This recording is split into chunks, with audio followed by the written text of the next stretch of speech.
Hi hello welcome to my channel మై సెల్ఫ్ సుప్రవీణ. అందరూ ఎలా ఉన్నారు? నేనైతే చాలా బాగున్నాను. మీరందరూ కూడా బాగుండాలని మనస్ఫూర్తిగా కోరుకుంటున్నాను.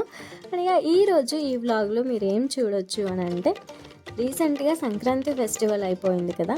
మీరు ఈ వ్లాగ్లో complete village style Sankranti festival ఎలా జరుపుకుంటారు అనేది చూడగలరు. దాంతోపాటు భోగి పళ్ళ గురించి కూడా కొన్ని కొత్త విషయాలు తెలుసుకోగలరు అన్నమాట. సో ఇంకెందుకు late, let's get in to the video. ఇంకా ఎవరైనా మన ఛానల్ని సబ్స్క్రైబ్ చేసుకోకపోతే టు సబ్స్క్రైబ్. సంక్రాంతి అంటేనే 3 రోజుల పండుగ. అందులో మొదటి రోజు భోగి. భోగి రోజు చేసే చాలా ఈవెంట్స్లో ఇలా చిన్నపిల్లలకి భోగి పళ్ళు పోయటం అనేది కూడా ఒకటి. అందుకే మేము ఇవాళ మా ఇంట్లో ఉన్న ఈ చిన్నపిల్లలకి భోగి పళ్ళు పోస్తున్నాం అనమాట. వీళ్ళిద్దరూ మా అక్కయ్య గారి కొడుకులు. ఇలా చిన్నపిల్లలకి భోగి పళ్ళు ఎందుకు పోస్తారు అన్న విషయం మీలో ఎవరికైనా తెలుసా? మామూలుగా రేగి పళ్ళని, అర్క ఫలాలని, బదరీ ఫలాలని అని కూడా పిలుస్తూ ఉంటారు. ఒకసారి నరనారాయణులు శివుణ్ణి ప్రసన్నం చేసుకోవడానికి బదరికా వనంలో తపస్సు చేస్తుండగా దేవతలందరూ కలిసి ఈ బదరీ ఫలాలను వారి తలపై కురిపించారంట. ఆ సంఘటనకు ప్రతీకగా ఇలా చిన్నపిల్లలను నారాయణుడిగా భావించి ఇలా భోగి పళ్ళను పోసే సాంప్రదాయం ఏర్పడిందని పెద్దలు చెప్తూ ఉంటారు. చిన్నపిల్లలలో దిష్టి తగలడం అనేది చాలా సహజమైన విషయం. అలా అప్పటి వరకు చిన్నపిల్లలకు తగిలిన దిష్టి మొత్తాన్ని తీసివేయాలి అన్న ఉద్దేశంతో కూడా ఇలా చిన్నపిల్లలకి భోగి పళ్ళను పోసే కార్యక్రమాన్ని నిర్వహిస్తూ ఉంటారు. రేగిపళ్ళు, బంతిపూల రెక్కలు, చిల్లర నాణములు, చెరుగ్గడ ముక్కలు వీటన్నింటినీ కలిపి పిల్లల తల చుట్టూ తిప్పి పిల్లల తల మీద నుంచి కిందికి పడేలాగా పోస్తూ ఉంటారు. సో అలా పోసినప్పుడు తల పైభాగంలో ఉన్న బ్రహ్మరంధ్రం ప్రేరేపితమయ్యి పిల్లలలో బ్రహ్మజ్ఞానం పెరుగుతుందని కూడా చెప్తూ ఉంటారు. రేగిపళ్ళని అర్కఫలాలు అని కూడా పిలుస్తూ ఉంటారని చెప్పాను కదా. అర్కుడు అంటే సూర్యుడు అన్నమాట. భోగి తర్వాత రోజు నుంచి సూర్యుడు ఉత్తరాయణం వైపు వెళ్తాడు. సో అందుకు ఆ సూర్యుని ఆశీస్సులు ఈ చిన్నపిల్లల వైపు ఉండాలని చెప్పి ఈ రేగుపళ్ళతోటి ఈ భోగి పళ్ళ అనే కార్యక్రమాన్ని నిర్వహిస్తూ ఉంటారు.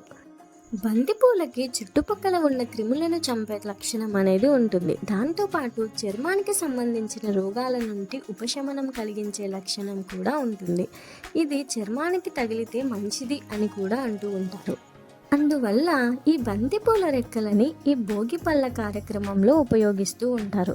మాకైతే ఇక్కడ బంతిపూలు అవైలబుల్గా లేవు, అందుకని మేము ఈసారికి చామంతి పూలతో అడ్జస్ట్ అయిపోయాము. మీరు మాత్రం ఖచ్చితంగా బంతిపూలే పెట్టడానికి ట్రై చేయండి.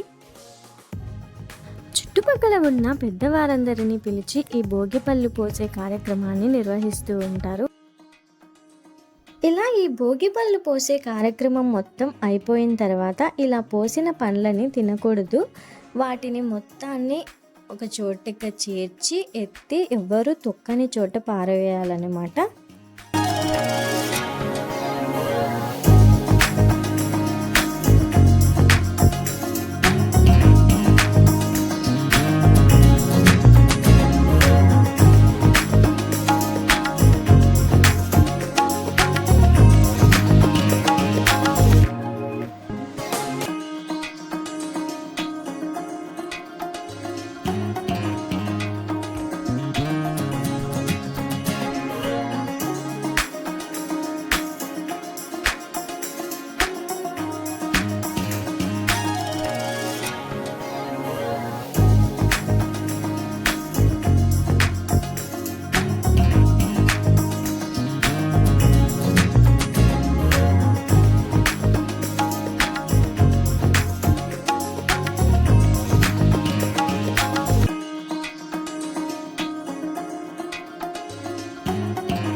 మేమైతే మా అక్క పిల్లలకి ఈ విధంగా భోగి పళ్ళు పోసి సెలబ్రేషన్ అయితే కంప్లీట్ చేసాము. మీరు మీ ఇంట్లో ఉన్న చిన్న పిల్లలకి భోగి పళ్ళు పోసారా లేదా అనేది కింద కామెంట్ సెక్షన్లో తప్పకుండా కామెంట్ చేయండి. సో భోగి అయితే కంప్లీట్ అయిపోయింది. నెక్స్ట్ సంక్రాంతి కోసం ఇక్కడ ప్రిపరేషన్స్ జరుగుతున్నాయన్నమాట. ఇది మా పెద్దమ్మ వాళ్ళ ఇల్లు, అంటే మా వీధిలో ఉన్న ఒక పెద్దమ్మ వాళ్ళ ఇల్లు. సో ఇక్కడ కూడా నేనే ముగ్గు వేసాను అనమాట. సో దీనికి మేము కలర్స్ వేస్తున్నాము ఇక్కడ సంక్రాంతి పండుగ రోజు కోసం. యాక్చువల్గా ఏంటంటే మా ఊర్లో డిఫరెంట్ అనమాట. అందరూ కనుమ చేసుకునే రోజు మా ఊర్లో సంక్రాంతి జరుగుతుంది. ఎందుకనంటే మా ఊర్లో పారవాట గొర్రెని ఏడుస్తారనమాట. సో అందుకోసం ప్రతిసారి అందరూ కనుమ చేసుకునే రోజు మా ఊర్లో సంక్రాంతి సెలబ్రేషన్స్ జరుగుతాయి అన్నమాట. సో ఆ విధంగా చూసుకుంటే ఇది మకర సంక్రాంతి రోజు నైట్ అనుకోవాలి మీరు. యాక్చువల్గా అప్పటికి మీకు సంక్రాంతి అయిపోయి ఉంటుంది, కానీ మేము ముందు రోజు చేసుకోలేదు కాబట్టి తర్వాతి రోజు సంక్రాంతి సెలబ్రేషన్స్ కోసం ఇక్కడ ముగ్గులు రెడీ చేస్తున్నాం అనమాట. మీలో ఎంతమందికి ఇలా ముగ్గులు వేసి వాటికి రంగులు వేయడం అంటే ఇష్టం చెప్పండి కింద కామెంట్ సెక్షన్లో తప్పకుండా కామెంట్ చేయండి.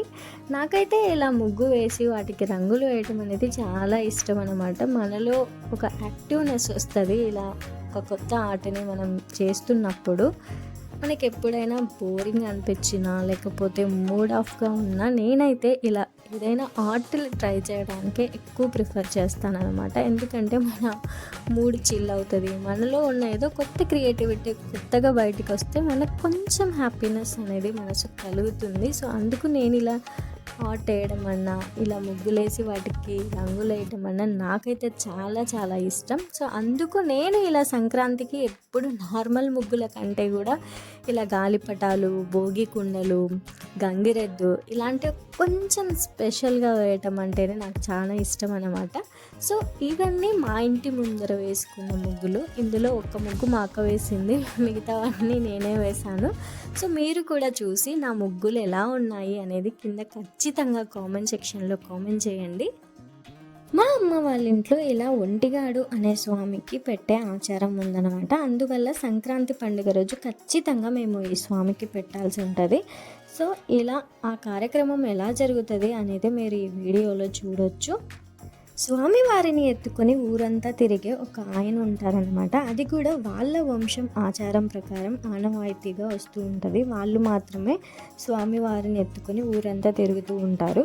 వాళ్ళని మనం ఇంటి దాకా పిలుచుకొని కాళ్ళు కడుక్కోవడానికి నీళ్ళు ఇచ్చి ఇలా స్వామివారిని కూర్చోబెట్టడానికి రతిపోయాలి. అలా రతిపోయడానికి కావలసినవన్నీ ఆయన ముందర పెడితే ఆయన ఇలాగ రతిపోస్తారన్నమాట. ముందుగా ఎర్రమన్ను మట్టితో ఒక చిన్న స్క్వేర్ బాక్స్ లాగా అలికి అందులో జొన్న పిండి అంటాం కదా, రొట్టె పిండి అంటాం కదా, సో దానితోటి ఇలా బొమ్మ వేసి చుట్టూ అంతా గీతలు లాగా వేసి మళ్ళీ దాని మీదుగా పసుపు కుంకుమతో అలంకరిస్తారనమాట. అలా రతి వేసిన తర్వాత ఈ స్వామివారిని ఆ రతిలో కూర్చోబెట్టాలి. సో అలా కూర్చోబెట్టిన తర్వాత మనం స్వామివారి కోసం ప్రిపేర్ చేసిన నైవేద్యాలు ఉంటాయి కదా, ఈ స్వామివారికి ఇష్టమైన నైవేద్యాలలో బియ్యం పాయసం, సాపట్లు అనేవి ఖచ్చితంగా పెట్టాలి. సాపట్లు అంటే ఏంటంటే దోశల్లాగానే ఉంటాయి, కానీ దోశల్లో మనం మినపగుళ్ళు కూడా యాడ్ చేస్తాం కదా, కానీ ఇవి మాత్రం ఓన్లీ బియ్యం పిండితోటి వేస్తామన్నమాట. సో అలా సాపట్లు, బియ్యం పాయసము, తాంబూలము, మజ్జిగ, దక్షిణ ఇలా అన్నీ పెట్టి స్వామివారికి పూజ చేసి టెంకాయ కొట్టి మనస్ఫూర్తిగా మొక్కుకోవాలి. సాంబ్రాణి కూడా వేయాలి. సో ఇదే అన్నమాట ఈ ఒంటిగాడికి చేసే విధానము. ఇలా అందరూ మొక్కుకున్న తర్వాత కింద ఏదైతే రతి ఉంది కదా, సో దాన్ని మొత్తం తీసేసి ఎవరు తొక్కని చోట పారవేయాలి. ఒంటిగాడు అనే స్వామి గురించి మీకు ముందుగా తెలుసా లేదా అనేది కింద కామెంట్ సెక్షన్లో చెప్పండి. వీడియో నచ్చితే లైక్ చేసి ఛానల్ని సబ్స్క్రైబ్ చేసేసుకోండి. Bye guys.